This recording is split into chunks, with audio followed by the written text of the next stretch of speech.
Hi everybody, my name is Melissa Mangino. Thank you for joining me today. I am a special education advocate. I was a teacher. I was a district administrator for a large district in Florida, and I'm happy to be here today to share some content and some information that may help you on your special education journey. So I'll be doing a little mini 7-part series with super quick videos to give you some super fast information that may be helpful as you go through this chapter in your child's life. And so first off, in this little mini series, it's going to be what's the difference between a 504 and an IEP.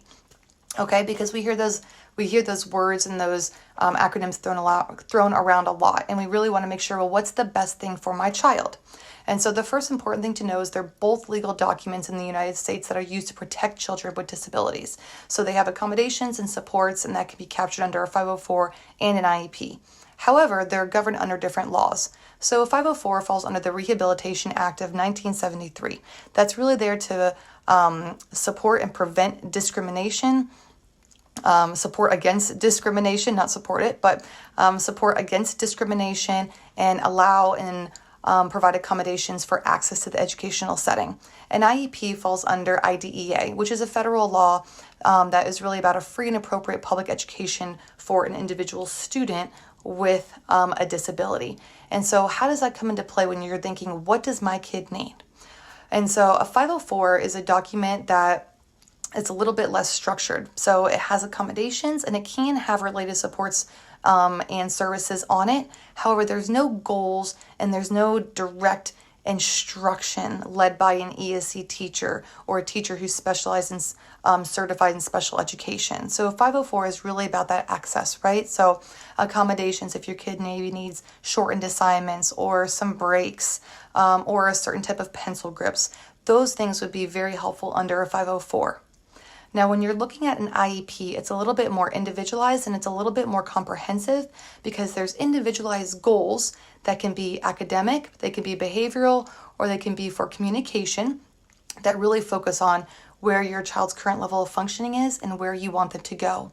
And then there's services that an ESC teacher is required to provide to support your child with making progress towards those goals. And so when you're thinking about your kid and saying, what's the difference between a 504 and an IEP, think about what level of support do they need. Do they need accommodations where they're provided things that allow them access to do what they need? So a pencil grip to allow them to assist them with writing? Or do they need to be taught a specific skill and a goal to make progress towards a standard that they're really not at yet, a grade level standard that they're not at, and they need specialized instruction to reach that goal? And so I always say, if your child has been struggling in the school system and you are not quite sure what to ask for, I would always ask for an IEP to be eligible for a 504. That 504 committee and the team actually has to determine that your child's impairment substantially limits them in the educational setting.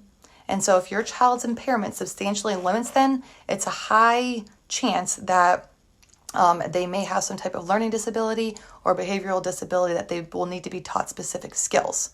And so what's the difference? Accommodations versus goals and services. There's a more comprehensive plan. And so when you're going in, put your request in writing and request what you think is the best fit for your child. Next up, how do you know when you need to request a 504 and an IEP? So stay tuned for the next mini video. I hope this helped.